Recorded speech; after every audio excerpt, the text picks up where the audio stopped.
Get the recording going here before I forget. Okay, so snowpocalypse, right?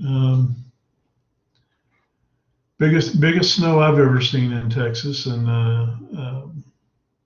I've been here a long time, and so it was kind of fun in that sense to see the snow. But of course, the impact was not so good. Yeah, we set a record, and one of the records was longest consecutive days below freezing, I think. So that's, not what I wanted to see in Texas. I kind of like my 50-degree, 60-degree winters.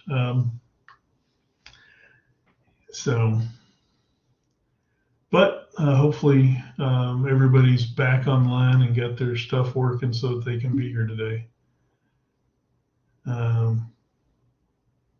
Is someone still boiling? It's certainly possible, right? I mean, that even though the systems are back online, that you might. So Kyle, Lauren and Kyle, y'all are on your own water system down there? Get water from the county line, okay. So not Austin water then.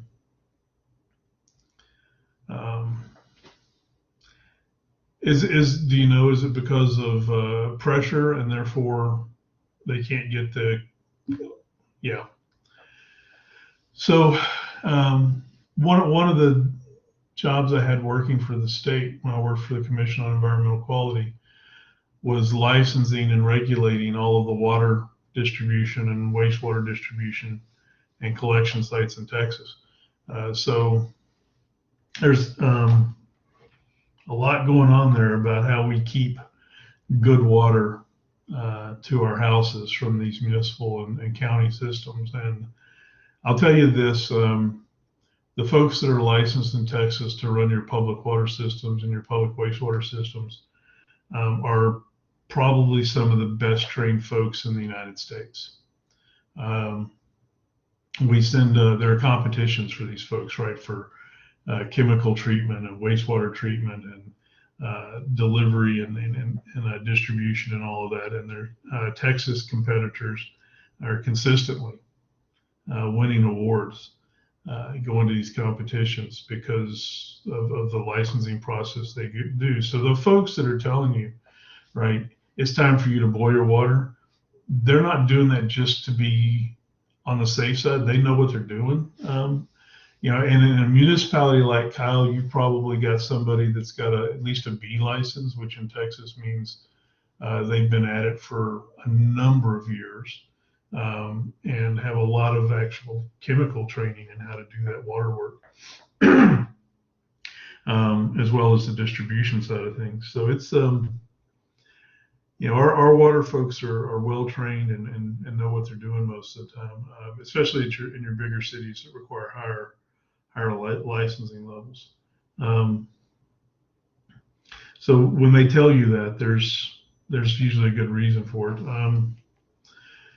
Of course, they're at the same mercy as all of us are, the power companies, right? So they require power and good backup generation to keep circulating the water and treating the water and pressurizing the water through the distribution system. So when they lose that pressure, and then we suck the water through the distribution system, and they're left with a reservoir of no pressure and no water, they have to build that back up from the ground when they do get it back. It takes a little while to treat that water to a potability level where you want to drink it. So all of that in a way of saying, I think they'll probably get there pretty quick if they're not suffering from some mechanical failures where they're needing new parts.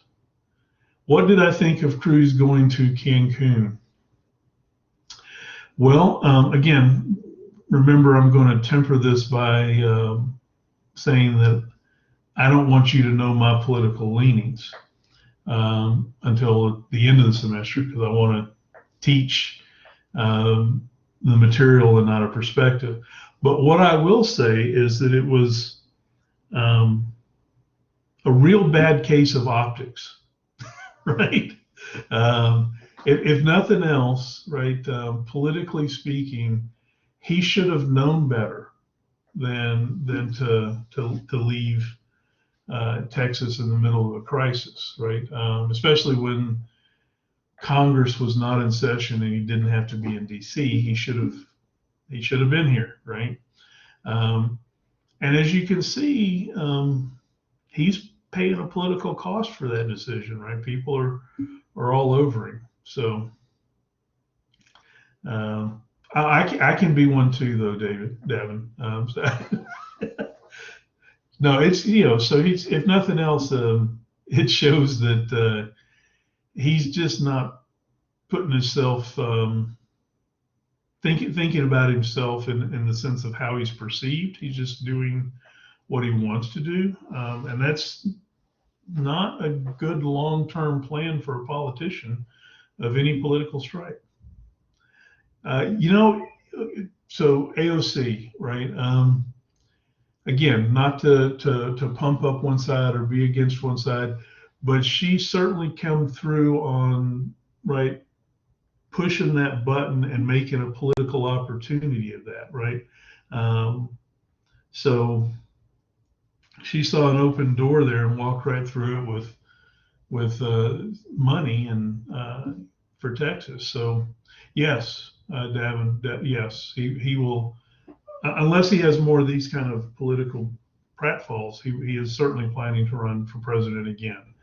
And I'll say this because, one, he's always had the ambition to be there. Two, all of his political movements after President Trump was elected, where he lined himself up, working with Trump and supporting Trump, is viewed in, one, getting himself reelected as senator, no doubt, but also ensuring that he's trying to ensure that he's the heir apparent, right? Now he's got some competition within the Republican Party from other folks that see themselves as the heir apparent, and we also have to see whether Trump is going to come back, or he's making noise about running again in 24. So if he does, it'll be interesting, right, to see what all these folks that have been trying to line up for his support do when and if he jumps back into the election process. So, but I think it's his political maneuvering for the last 4 or 5 years has been mainly predicated on positioning himself to run again in 24. So it will surprise me if he doesn't make a run in 24.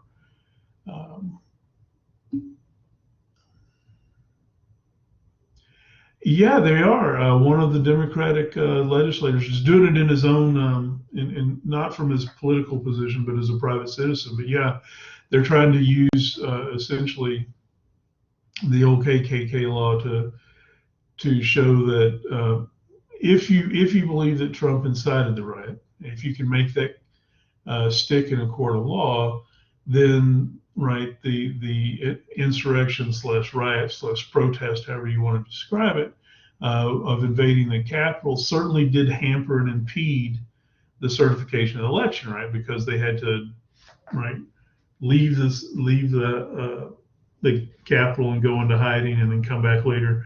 So we've got a pro forma action on the part of the legislature that shows that they were disrupted, and that part of that law, right, it hinges itself on that. So the effect is there, the result is there. What will have to be proven is that the incitement was there, and in a criminal forum, which means it's going to have to be, right, beyond a reasonable doubt that the president intended to incite the crowd to that result. And that'll be a real interesting thing to watch and listen to. So Trump, the way he goes about politics and the way he went about the presidency made him a lot of enemies, and so he's going to be dealing with those for a while. Whether it's all political or whether it's economic or contractual, or sexual assault or incitement, right? You've got a lot of irons in the court fires right now. So, I certainly wouldn't want to be in his position of having to defend myself against all those accusations. Um, from a political science perspective, it's going to be interesting watching a former president, right, be put through the criminal process here and the civil process. It'll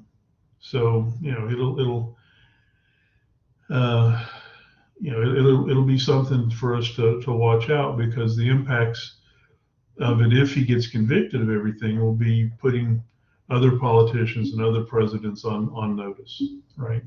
All right, so I hope all of y'all are recovering, right, from the snow and the winter event, and let's get back into the class here.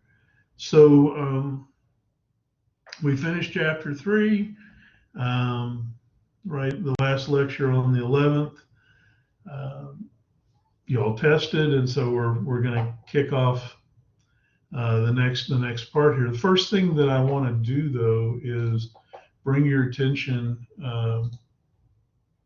to the new syllabus that is out there, right?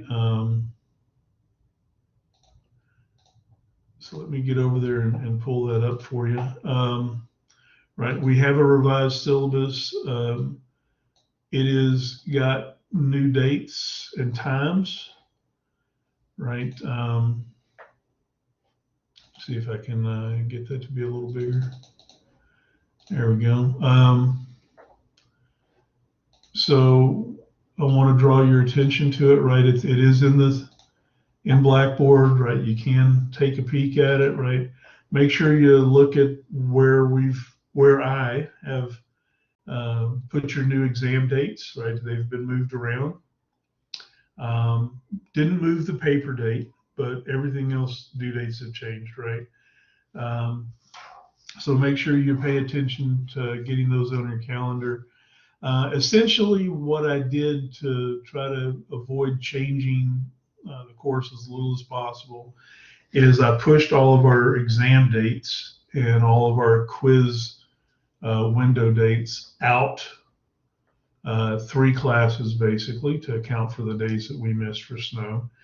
And then on the back end, right there in Unit 4, I chopped off Chapter 9, right? So Unit 4 is just going to be local government. Originally, it was courts and local government. And so I had to sit and think a little bit about what might be actually more useful. And so I thought, Texas courts they're interesting. Having some knowledge of it is certainly good and proper, but I think county and local government actually has a much bigger impact on a day-to-day basis on your life. And so we're going to do Unit 4, which is, I think 3 lectures, 2 or 3 lectures, right? We're going to do that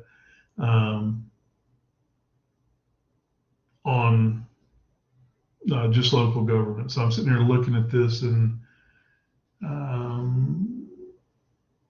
I may change that exam date on 5/12. I may change that from midnight to noon, right? So that on 5/12 I can lecture if I need it just a little bit more, and then the test window can open after that lecture.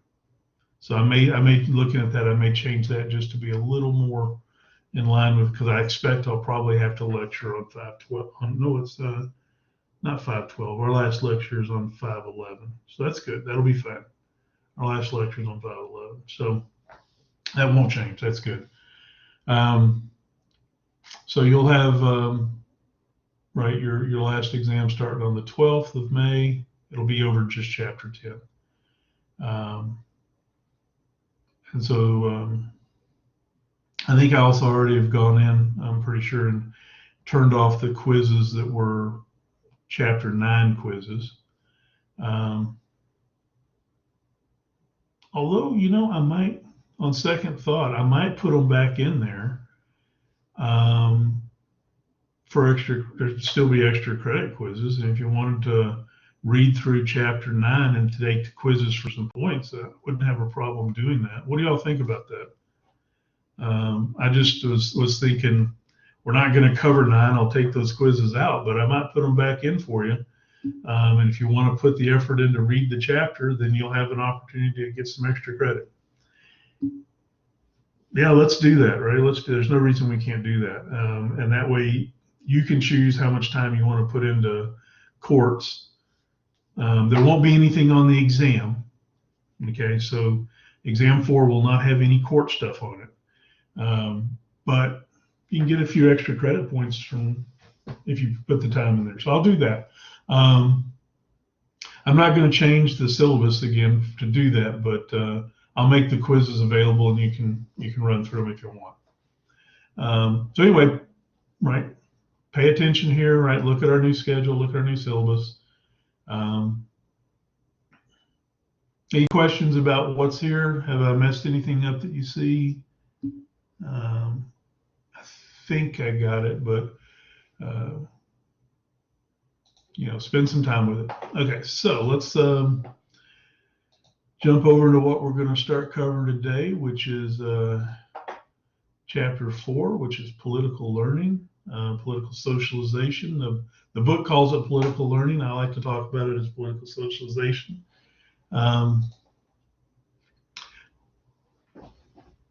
This is, I think, a fairly interesting and fun topic, right? This is how do we come to have the political beliefs and perspectives that we have?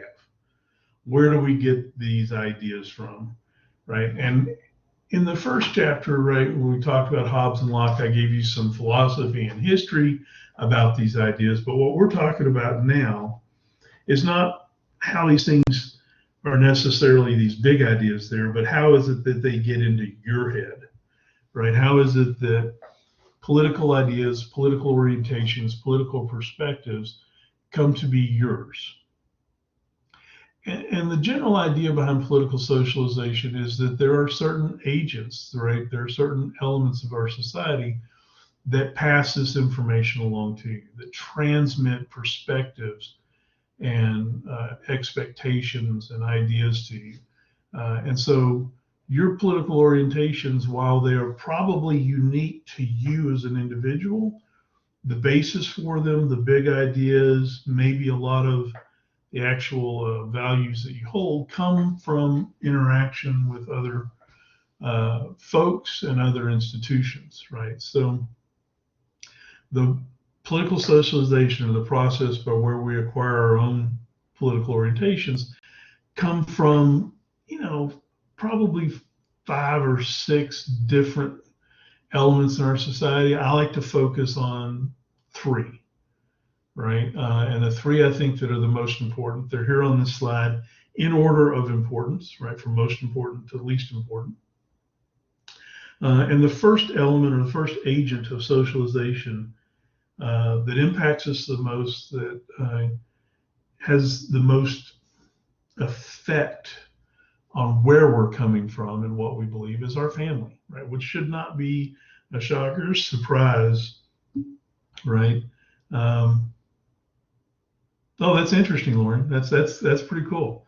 So it's important, right? It's important because we get most of our learning, period, not just political learning, but our exposure to what the world means and how it works from those immediate family members, right? Our parents, our siblings, our aunts and uncles, right? So Ruben's asking, would you agree in your own personal experiences that your family and school helped politically socialize me? Absolutely, right? And the reason I say this, and the reason other sociologists especially spend time on socialization, it's not my family believed X, therefore I believe X. It's my family believed X and taught me things in that perspective. So whether I believe X or not, I have defined myself and my perspectives from that starting point, right? Your family gives you that base that you develop out of, right? Whatever you define your family as, right? And so, and all of us have different experiences there, so they're all a little different. And you know, we know, even if you go back into, you've got siblings, right? You've got a brother or a couple brothers or a couple sisters or brother and sisters, two or three of you. We have studies that show us that firstborn children learn different and are treated different than middle children and lastborn children, right? So even though that learning is occurring with the same general people most of the time, it's going to differ on when it happens and where it happens, and you're going to come away with it with different perspectives, right? If you've got siblings, you and your siblings don't probably have exactly the same thoughts and perspectives. So the fact that the family is the most important doesn't mean we're all going to be thinking, walking, talking little robots coming out of that family, right? We're still going to be different. We're still going to be individual, but it provides that base that we all start from. The other thing that's important about it is the learning that we get there is the learning that changes the least or is hardest to change, right? And I say this here by saying it's the most indelible. Indelible means that it's a word usually used in reference to ink. Right? We used to use ink pens, right, where you would fill the fountain pens with ink. That ink, if it got on you, did not come out hardly at all. It was indelible. It stained you. And the learning that goes on in family situations and orientations is that kind of impact, right? It stays with you. And our whole psychological interactions and therapy interactions that people have as they get into later in life, a lot of those delve into your family relationships because they're that important, right? They start off defining you and developing you a certain way. Now, as an individual, you're going to respond to it your own way. You're going to take it with you and work with it your own way. But this is where it starts. It's not at all surprising, as Lauren has shown us, that a lot of us, when we find out what we believe, we get it out there in front of us and think about it, talk about it, and write it down, have a lot of the same, if not similar, beliefs as our parents. So we have studies out there where we've gone to individuals and we ask them, what political party do you belong to? What political ideas motivate you? And then we ask them about their parents, right? Well, what political party do your parents belong to? And one of the really interesting things is that if both of your parents are Democrat,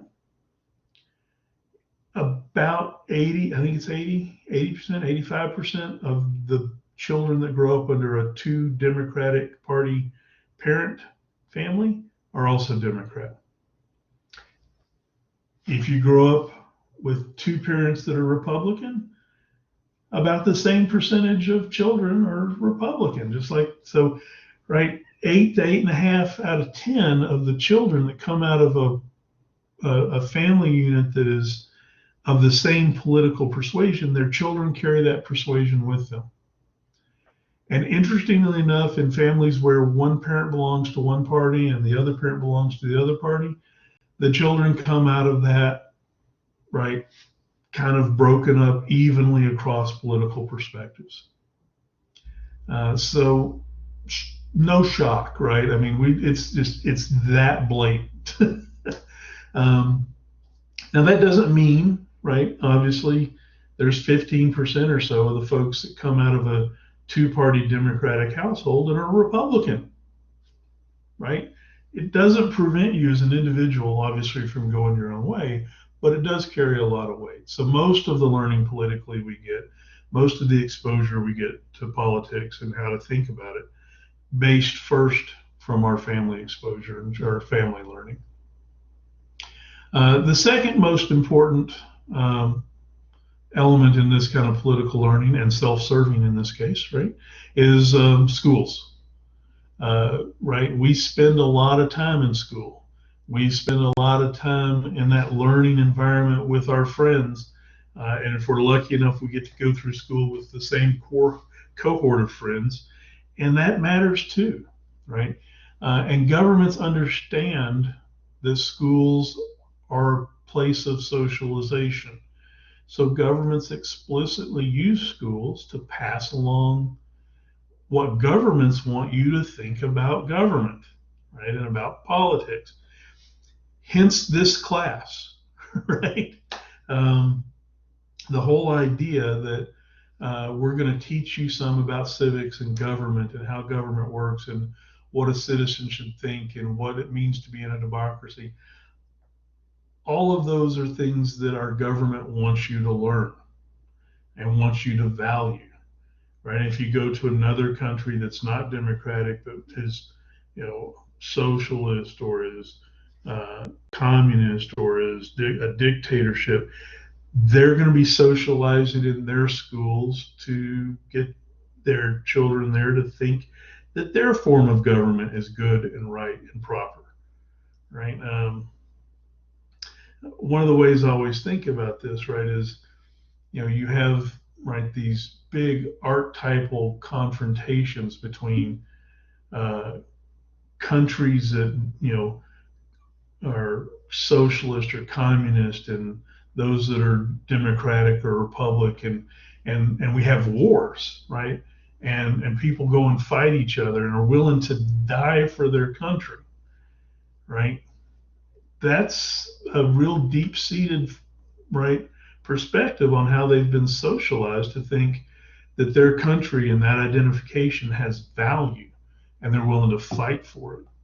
Ruben, they won't teach us how to do taxes and how to manipulate them to help us. Well, no, of course not. That's right. The government wants all of those dollars. Why would they teach you how to keep them, right? You got to pay for that, right? You got to go get yourself a tax attorney.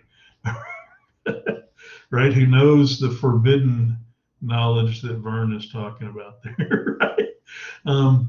Yeah, I mean it's no shock that the rich have more tax evasion abilities than the poor do, because they can afford to pay to get it, and they've got more incentive, as in more money and property, to try to protect and hide that from taxes.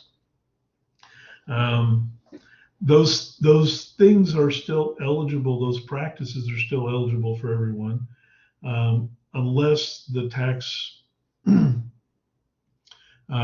policies are striated based on income, right? Where you can only take advantage of this if you're in have more than 2 million in assets or something, right? Then you don't get to use it if you're not there. That being the case, right? I would say proof of that for both family socialization is that kids that grow up in very, very super rich environments are, right, privy to discussions about tax avoidance and tax havens, and they think about those things. And those of us that didn't grow up in those don't learn about them until much, much later, if we learn about them at all. And so, yeah, I mean, I didn't start really thinking about how do I minimize my tax impact until I was, 15 or 20 years into paying taxes. And I'm like, man, this is getting old. I mean, you start thinking about, I've got to retire and I got to have money to retire on. You start thinking about, how do I keep more for myself? So if you're young, start thinking about how you can, if you can, take monies and put them in tax deferred accounts now. Best piece of advice my dad ever gave me, and he didn't even know this until he was much older, was start saving in IRAs, right? In some kind of retirement fund. Start saving whatever little bit you can now. If it's $5 a week, right? If you're in your 20s, right, $5 a week, $10 a week, whatever, if you can skip a coffee here and there, that little amount of money now, 40 years later, will be huge. The magic of compounding interest, right? If I give you one piece of economic advice that I wish I had known earlier and wish I had followed earlier, it's put whatever little bit you can back for yourself, because you're probably going to need it. And time is your ally if you're young. So it's tough to do. As Ruben says, he has dependents, right? As it's tough, right? You've got obligations out there. I know that a younger family member of mine, one of the ways I kept harping, one of the ways that he's done it is he got himself a side hustle.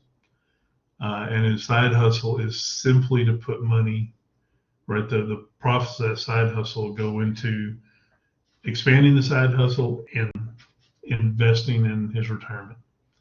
And so hopefully it'll work for him, right? So, but I mean, that's another form of economic, right? Information is from socialization as well. Yes, to have dependence is good, right? It keeps, as far as tax purposes go, but you're probably spending those taxes you're saving on those dependents. So, so save if you can, right? Go make your own coffee. Don't go to Starbucks. Okay, so schools do this as well, right? Families give you that base. Schools build upon it, trying to give you a perspective of government. And then the last one that I want to bring out here is the media, and not in the sense that the media is an agent that tells you how to think, although some of it tries. But really the importance of the media is as an information stream, right? Whereas you used to get information from your parents about things, and you hopefully get some information about your schools. As you go on in life, the media is probably going to become the place where you get most of your information from, right? You're looking for, weather information, economic information, what the government's doing, politics, what's happening in right? You're looking to the media to provide information. And so in that sense, the media that you choose to get your information from is going to be building, right, an environment for that information around you, right? If you're an MSNBC person or a Fox person or a Newsmax person, right, or you're an old, newspaper type of person or something like that, right? Whatever you choose for your flow of information in the media is going to impact, right, because of that information, how you're viewing the world, what you think's important, right? Because that's the information you're listening to. So it's not like the family where you don't have much choice in it for a long time, right? You're choosing the media. You're choosing what's coming into your head and for you to think about. But as you make that choice, you have to be recognizing that it's socializing you in this period of media bias that we're in. It's socializing you to the bias that it's bringing, right? So even if you've tried to pick what you think is the most non-biased form of political information, that's still a bias, right? You're not going down the right, you're not going down the left, you're trying to get factual information from the center. Well, that's still a bias, right? It's a center bias, and there's nothing wrong with that, right? That's a good thing that we try to get this breadth of knowledge and facts that we help. But your experience there is going to be different than someone that's in one of the other bias bubbles that are out there. So where you choose your information, right, will necessarily, right, limit what information you're exposed to. It's up to you, right, but it's going to have an impact. So if you're one of those people that tries to read across the spectrum or listen across the spectrum, you're going to have, right, obviously a different perspective too than someone that stays just in one bubble. So it's still going to be a socializing. Right? You're not going to escape it in that sense. That makes sense? These three things make sense. Now, there are other things out there. If you're religious, that's going to have a big impact on how you view the world and politics, or not religious, right? I mean, either side of that. So there are other things out there, right? Your cohort of friends, right? All of these things that you choose that help define your world also are going to help define your politics and where you put emphasis. So that's the socialization side of things, right? That's talking about the impacts on you for how you look at the world. The next thing I want you to consider is what we call political schemas, or in the broader sense, they're informational schemas. And this is where the individual, right, you start organizing the information, choosing information, right, being proactive in what you listen to and what you think about and how you organize all of that to be yours and then act upon it, right? All of us do this, whether we're conscious of it or not, right?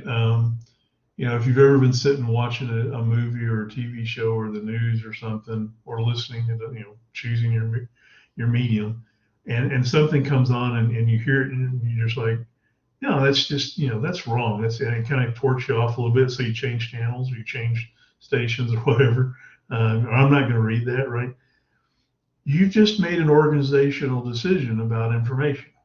You've made a decision that you're not going to take that information in. You're not going to try to orient it with the other information that you use on a daily basis. So all of us do this in some form or fashion. Some of us are more cognizant of organizing our thoughts. Others are just kind of going on in the world and these things are there and you respond to some and you don't respond to others. And maybe there's some thought there. Maybe there's reaction there instead of, consideration and thought. But either way, you're organizing information. You're structuring how that information is important to you and how you use it. So we refer to that when it's political information as a political schema, right? That's an organization of political information that you've imposed on what you know and what you experience. And all of us do this. And this is why we have individual perspectives on the world and why we put value in some places and not other places. When we study how people do this, we can generally see three ways that information is organized.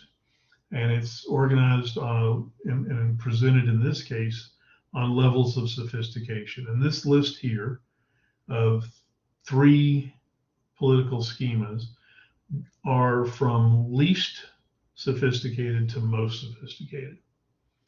And so these are the three easily identifiable ways that we organize information, political information. And the first is called an attitudinal or attitude schema.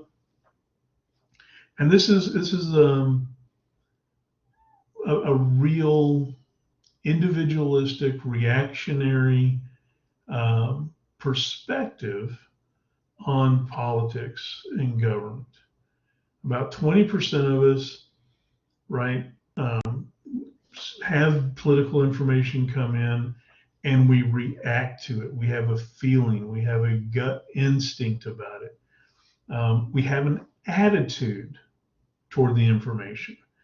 And that attitude is how, excuse me, let me get a drink here.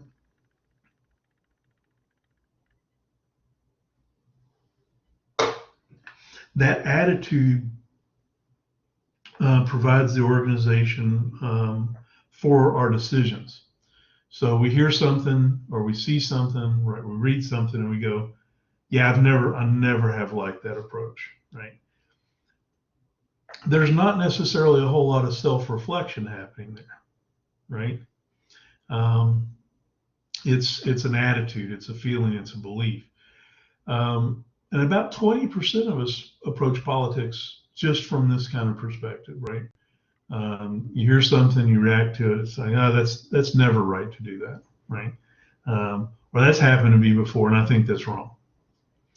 If I were to sit down with a person reacting that way and say, well, let's talk about why you feel that way, right? They're not going to be able to give me much organized thought and deliberation, right? What I'm going to get from them is a perspective of, well, it's just how I feel. It's based on experience. This happened before, and it was a bad thing, and so now it's happening again. I still don't like it, or it's a good thing, right? It doesn't matter which direction the reaction goes, but it's not a well thought out, rationalized, consistent perspective, right? It could change based on how I feel, right? The old adage of, how depends on which side of the bed I get up on as to that would be attitudinal, right? And about 1 in 5 of us, this is how we organize political information, right? I feel that's wrong. I feel that's right. That's never been a good thing for society, right? And that's perfectly legitimate. I mean, we're a society that values individualization, and so we can't say that people that use their feelings and perspectives like that, their attitudes to have political information and use political information are wrong. It just doesn't require much interaction, engagement, and thought. But about 20% of us are there. Most of us are in a middle ground that we refer to as a domain schema, which means we have political domains or areas, right? 3, 4, 5 that are important to us, that we've thought about, and we've decided as individuals, this is a really important plank in how I think about the world and politics, and I believe this is true, and I'm going to use this on a consistent basis when government is dealing with an issue in this area.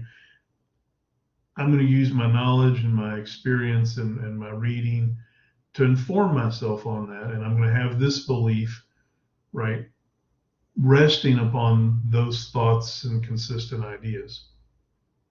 So it requires of me, domain level thinking requires of me in several areas to put forth some effort to have some kind of clear, consistent, well-informed view about policy. And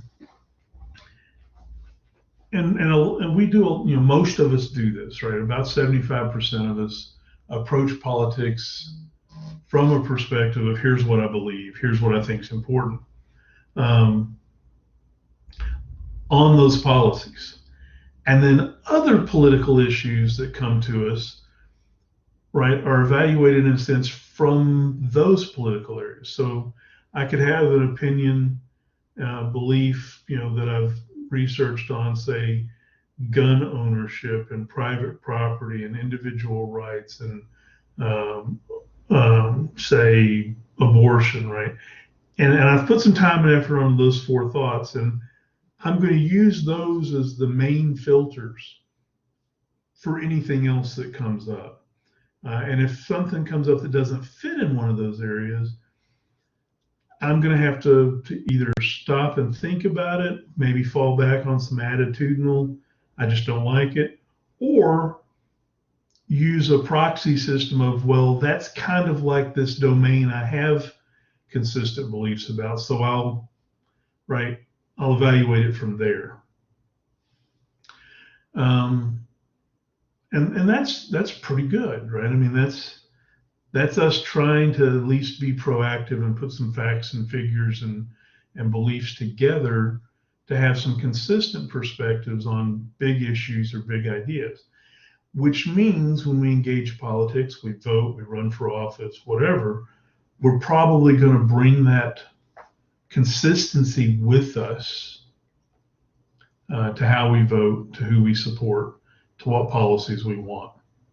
And democracy, for it to be effective over time, you gotta have at least this, probably, right? If your democracy is populated by just attitudinal thinking, boy, it's going to be all over the place, right? So it probably needs some long-term stability to come from how we've internalized, right, our approach to political thinking and political information. Now, there's a real rare bird out there referred to as the political ideologue. And these are people, about 5% of the population, that have a political ideology as their base perspective,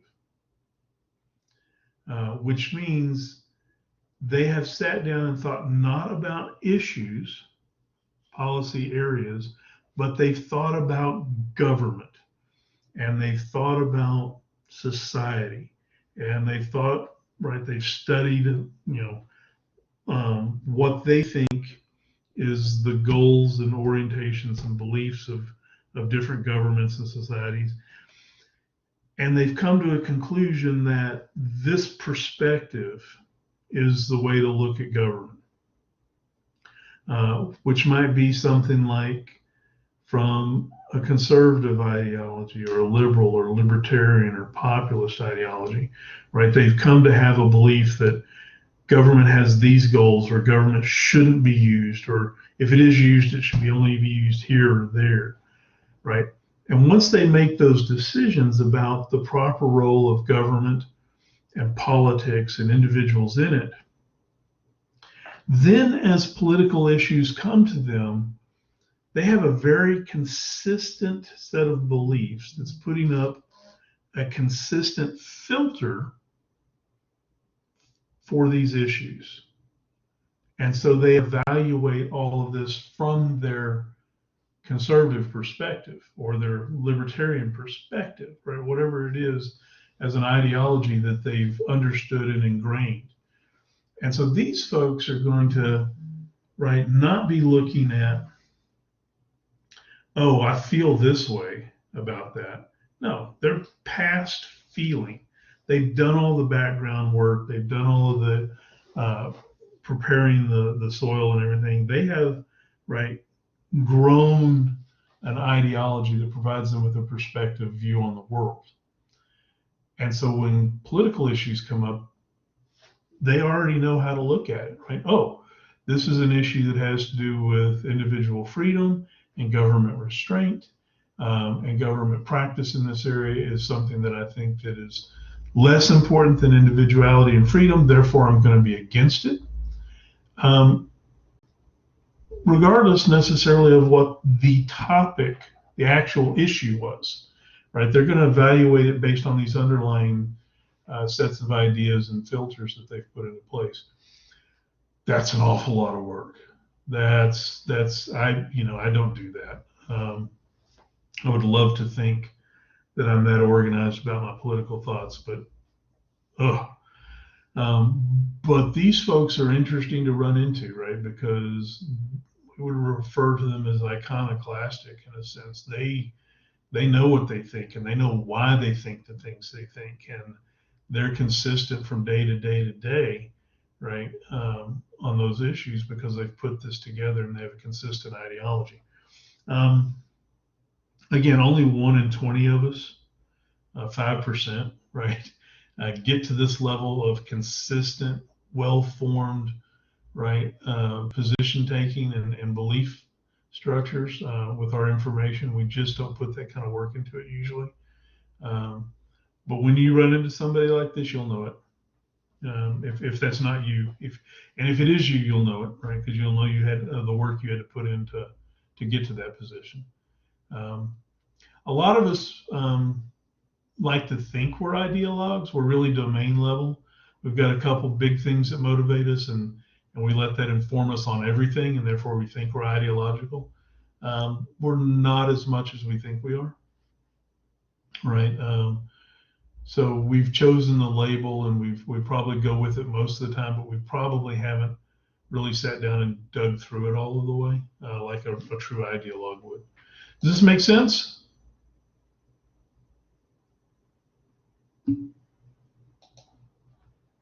All right, so let's bring it down, right? We've talked about this in the theoretical side of things, right? Where we get socialized from, who are the agents, how we take it in and kind of organize it. So let's start talking about it, right? Here are the political ideologies in Texas, generally speaking, right? These are the four big ones. These are the ones that you get kind of boxed off into when you go take the political compass, right? Although the closer you are to dead center, the less you are of any of them, right? But if you, when you took the political compass, ended up on any of the extremes, you're at the edges, right? Then you're probably right.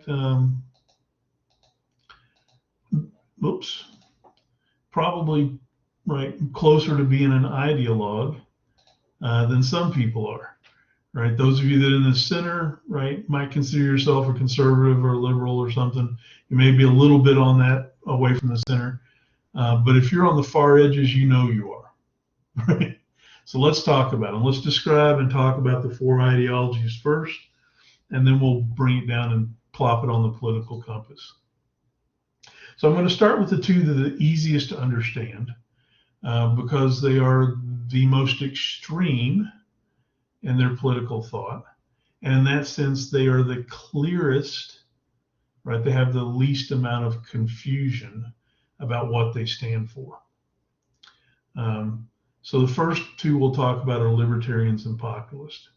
And sometimes it helps to think about them in connection with one another or in opposition to one another.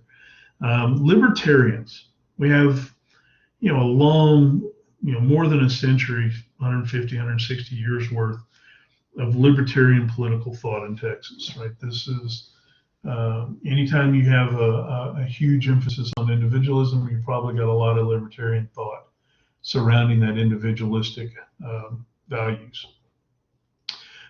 So, right, there's a lot of this in Texas, a lot of this in Texans. The libertarian ideological first and foremost value is to allow the individual to have as much control over their life and their choices as possible. Right? We talked about that a long time ago. And so libertarians, right, are focused on the autonomy of the individual. In other words, that individual being able to make their choices with the least amount of coercion from government. And so when you talk to someone that's a hardcore libertarian, they're going to always start with, am I being forced, coerced to making a particular choice by government? If I am, that's probably not a good thing, right? As a libertarian, someone would say, I want government to be as small as possible because anytime government does anything, they're regulating. And any regulation, right, is limiting choices by people, and that's bad. So government, by definition, is evil because it limits choice. Now, libertarians are, that are being honest about their perspective, will also say, look, there are a minimal amount of government is necessary. So we've got to live with it, right? We've got to have some government for the society thing to probably work. So we're going to be tolerant of some government, but we're always going to be right on the lookout for government exceeding its authority, for growing government interference. And our general perspective on all of this is try to make decisions in society without using the government. So an ideologue, a libertarian ideologue, is going to have that filter, right, and the filter of individualism and autonomy in front of them all the time. And any political issue that comes, right, that they have to consider, they're going to view it from, does this limit my autonomy? Does this make me less of an individual? Does this cut back on my ability to exercise choice? And if it does, is it absolutely necessary, right? Now, if I say, yes, it does, but yes, it is also absolutely necessary as an ideologue, I would then start to engage the actual policy. Only then, right? Then it's made it past the right initial filters of should we use government first, right? And if we finally get to as a libertarian, you finally get to the point where you go, I hate to say this, but I think government has to make a decision on it. This is government's right bailiwick. So let's evaluate what we want government to do, right? That's the last place the libertarian wants. But that's a very consistent, clean decision-making process, right, to get there. Now, just because you're libertarian doesn't mean you're an ideologue, right? Doesn't mean you've put you can be attitudinal in this. You can be domain-based and be a libertarian, but those folks that are going to be highly libertarian all the time probably going to find it easier to be ideological than not. And just so you know, right, the more ideological we are, probably the better government we have, because we're really invested in the discussion about what government's role is. So libertarians are going to be always on the side of use government the least, expand individual freedom the most, right? That's what motivates them. On the complete other end of the political spectrum are the populists. And populists think that people need organization and people need guidance, and that as individuals, we do best in a society that's well organized and well regulated, and everybody understands the common goals that we as a populist society have. And government is your best and greatest tool to use to move that society to those big goals and ideals, right? So for populists, you are not motivated by individualism as your first and main focus, right? You're looking for a fair, just society that you can be comfortable and secure and grow into, and will be there to help you as an individual, right? And quite often, almost always, these types of populist perspective bring along with them a particular moral code, right? People need X, Y, and Z, and it'll be a better place to live if society is enforcing a code that holds up X, Y, and Z, right? And so government will be the tool used, right, to provide X, Y, and Z. The overriding societal perspective here that makes this work is one based on a perspective of at least political and social equality, meaning it's the government's job to help all of us be successful. And if some of us are being so much more successful than others that it's harming those others, then the government probably needs to come in, right, and limit that success and help bring up those that haven't been as successful. These societies are going to have healthy safety and welfare protections. These are societies that are going to ensure maybe equal results in society, not just equal opportunity. Populists are going to be looking to use government to help people be successful. All of us, right? So it's much more community focused, societal focused. And while individualism won't necessarily be a target, if individualism becomes destructive in that society, government may limit it, right? That individualism. It may, right, shut down some of the choices that people want to have, because those choices are viewed as destructive for society. So government is certainly viewed by populists, right, as being in its right place and operating properly when it's choosing what people can and can't do in society. So these are two opposite ends, right? So if you're looking to use government to ensure equal opportunity and fairness and justice and equal results, you've got some populist strains in your thinking, right? And you're going to be, right, viewing government as an appropriate tool to use.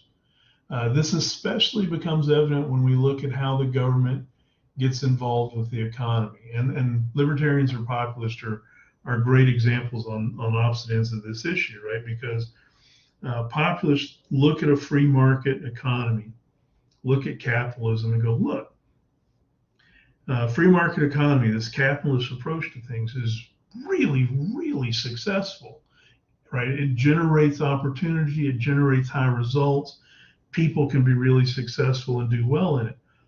But, right, free markets, right, vary from, right, one end to the other, and are very harsh when they go through this change, and they make people richer and they make people poorer, and societies as a whole, right, will run over this huge wave of economic success and economic crash, right, because of the fluctuating nature of a free market, right? It's a boom and bust cycle, and that's the nature of a free market economy, right? You look at free market economists and they go, yeah, that's what free market economies do. They cycle between boom and bust, and we as rational actors need to be able to manage that risk and reward to be successful. Well, a populist who, right, acknowledges the benefits of capitalism and free market go, yes, this is the best tool we have to be successful, but we should use government to try to limit, manage, right, the downfall side of the bust part of it, right? Move government out of the way when the economy is booming, bring government in to cushion, help, right, and manage when we're going into a bust part of that economic cycle. And so for a populist, there's absolutely an appropriate role for government to manage the economy. And for a libertarian, that government managing the economy reduces choices and reduces individual abilities to guide their own life. So there's not much of an opportunity where they want to use government there. So libertarians will live and die in the boom and bust nature. Populists will use government as a tool to try to flatten that out some and take the worst parts of it away. Does that make sense?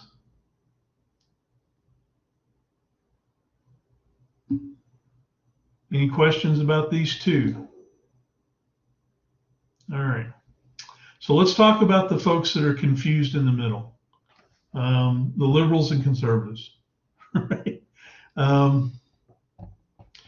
So liberals and conservatives, both of them, right, have grabbed onto part of the populist argument and grabbed onto part of the libertarian argument.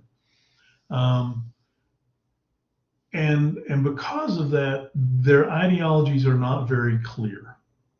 There's a lot of room for debate, and there's a lot of room for discussion, and what government's role is differs a little bit, right? So whereas a populist is going to use government to enforce social order and a social moral code and to manage the economy, a conservative is only going to agree with using the government to manage the morality part of things, not the economy. The economy perspective, they're going to have a view in line with the libertarians, right? So conservatives, as a general rule, want to make sure society is going the same direction and people believe the same things generally as what the country is going for, the state's going for, the beliefs of government, what they want out of it, right? We're all going the same direction there. We're going to use the government to help ensure that we have the same moral order, ensure that we have the same perspective and goals for society. But when it comes to the economy, they're going to look at it as a libertarian and go, look, this is the place where people should be exercising their freedom and their individuality, and the government should stay out of the way, right? So not all government is bad, but some is, right? It depends on where the government's acting. Of course, the problem with this is that it's inherently contradictory, right? If you're picking and choosing where to use government, that's fine. That's not contradictory. But a lot of times, especially on the morality issue and the economy issue, there's a lot of overlap, right? And a lot of the choices that you would make in a conservative perspective there about when to use government and when not are you're going to be choosing between who gets affected by government, not just what government's affecting. You're actually choosing who, right? And so folks that, right, are suffering through the economy, you're not going to use government to help them, and they're just going to suffer.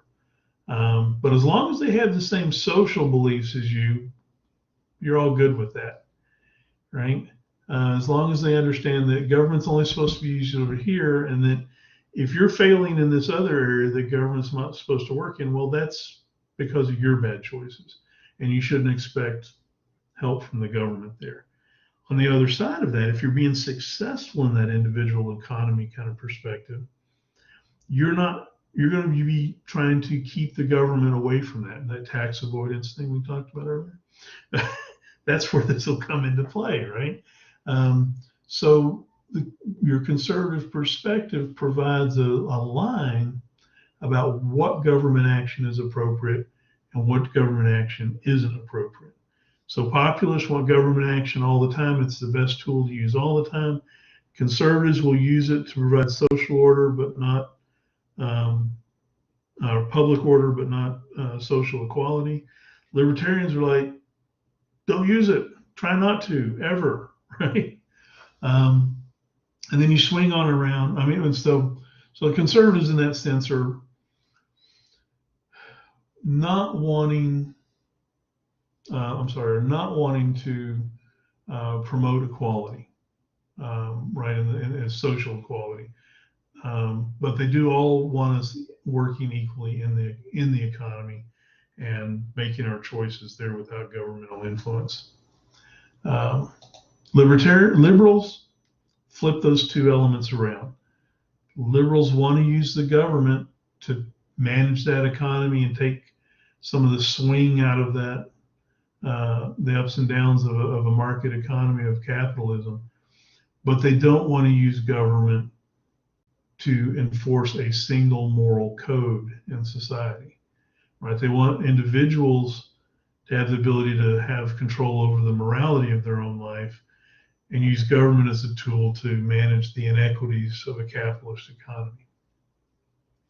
And of course, just like for conservatives in the liberal era, there's lots of opportunities for contradiction and incoherencies, right? Because you've got to be understanding that when you're promoting economic equality, you're also impacting morality, right?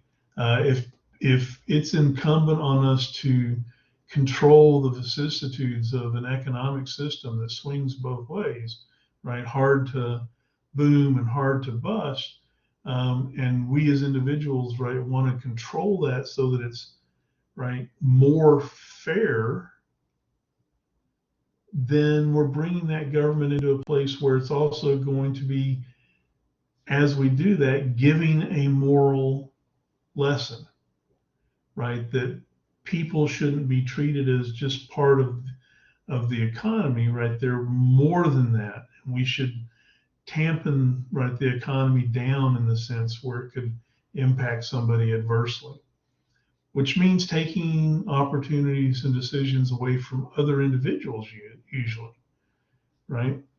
So where you'll see this is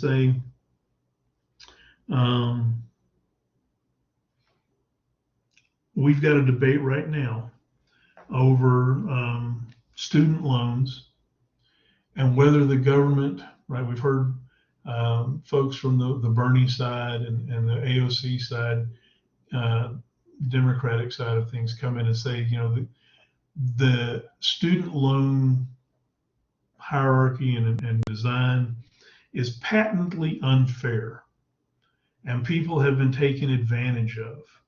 And the government, right, plays an important role in propping up and supporting and funding these student loan situations. And because of the way it's been done economically and who have been the focus of it, it's unfair, it's not moral, and government should fix this.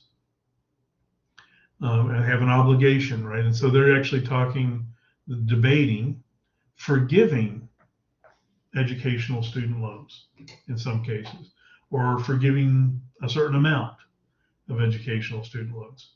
And their argument for it is coming from this equality idea and managing the economy.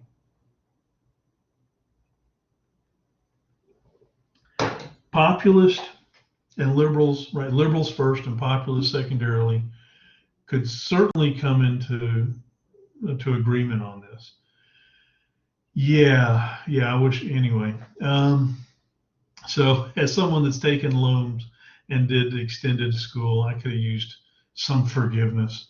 Now, the other side of it is that, right, if you look at the libertarian and the conservative perspective on this, it's not the job of the government to be managing the economy. So when I, as an individual, choose to get into an economic relationship with a bank or a loan operation to get a loan to further my education, that's an individualistic decision, and my choices there are my responsibility, and I shouldn't be, right, they shouldn't be forgiven if they turn out to be bad or not in my favor, right, by the government, right? I made those choices. I need to be responsible for those choices. And a libertarian, especially, and a conservative too, would argue, look, you're taking the moral agency away from individuals when you let them, when they make a decision that's on their own individual responsibility and perspective, and you come in and rescue them from the effects of that decision, right? They made their bed, they need to lie in it, in a sense, right? Because that's what individualism is about. If you're successful, that success goes to your choices. If you're not successful, that lack of success goes to your choices. And so, right, where you lie on this individual perspective and the role of government on the economy, right, is going to come in here as to what's important and how you're going to use government or not use government, right? So you'll probably see liberals and populists line up on one side of this issue, and libertarians and conservatives line up on the other side of this issue. But if we were to take it from this economic issue and move it over to an issue, here you go, move it over to an issue on, say, abortion, you're going to see a different perspective on this, right? Because now, right, that decision is a decision that the individual's making, and it's a moral decision in the biggest of ways, right? And liberals and libertarians are going to say, hey, government's got no business being involved on individuals making their own moral decisions. Whereas populists and conservatives, who have that element in the back of their head that it's government's job to help enforce a moral order, part of a public order in a sense, are saying, wait a minute, no, government does have a role to tell you how to live your life on this moral question. Liberals and libertarians are going to be going, hey, my bedroom, my rules, government doesn't need to be in here, right? My house, stay out. And so you'll see, right, an affinity between liberals and libertarians on that kind of a moral issue versus the populist and the conservatives kind of lining up. You can go through any policy decision, any policy perspective or question, and ask these two questions of it, right? As an individual, how much government am I willing to use to ensure public order? If you say some to a lot, you're aligning on a conservative populist side of things. You're saying little to none, you're aligning on a libertarian liberal side of a public order issue. On the same policy issue, if you then ask, how much government am I willing to use to ensure equality in society on this issue, right? If you're saying yes to using government on that, you're probably going to be aligning between liberal and populist. And if you're saying no government there, or little government there, you're aligning on the conservative libertarian side. So how you put these together and how you justify them on each of these policies will identify where you are. And that's what the political compass did, right? It asks you about issues, policy issues, and it asks you for, against, and how much, right? Strongly agree, strongly disagree, right? Somewhat. And that indication of which side of the issue you're on and how much you value that side of that issue plops you down into the chart. Right, so here are your two questions, right? Use of government to ensure public order and use of government to ensure equality. Both of these are questions about how you're going to use government, how much government you're going to use in a particular area. All right, Davin, so you didn't understand some, and so you randomly guessed, which probably, if you were truly randomly guessing, drew you closer to the center, right? Over time, randomness would lead to the center. If you are clearer on your answers and your perspectives, you'll probably start migrating out from the center, right? Because if you're in the center, you're kind of either all over the place or consistently in the middle. But if you start forming clear, concise, and differentiated ideas, you will move out to the edges, right, in one form or fashion. And if you're a political ideologue, you're going to find yourself out here somewhere, right? If you're a domain thinker, you're probably going to be in this area. And if you're attitudinal, probably going to end up kind of in the center, because you'll have on individual questions, you'll be here and here and here and here, which will average in toward the center. Although it's not impossible to just be in the center too, right? At least domain thinking, you can be toward the center. If you're an ideologue, kind of hard to be an ideologue and be in the center, right? So where your dot was when you took the political compass, right? Typically, for the average age group here, if you can see my pointer, this is about where college students of college age end up, right? In the libertarian quadrant on the liberal side of things, right? And as you age, if you were to take this political compass every 5 years, you would plot a track, right, toward the upper right. So if today you're here, in 40 years, you might be here, right? If you're here, you'll probably be up here, right? This is generally, so if you're here, right? And that kind of, if we were to look at this geographically, that kind of southwest to northeast track, like tornadoes usually take, is kind of how people, as they age, tend to move, right? Again, these are loose tendencies. These aren't exact, but that's where we tend to go. Okay, it's time for me to shut up. Are there any questions? We'll get back at this next week and finish this off. I got a couple slides left, but any questions from today?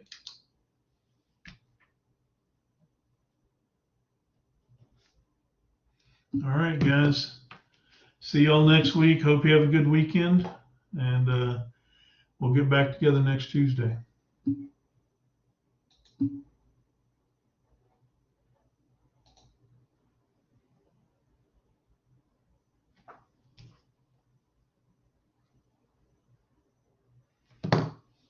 Lauren, your picture's changed. Oh, she's gone. Oh, you're still there.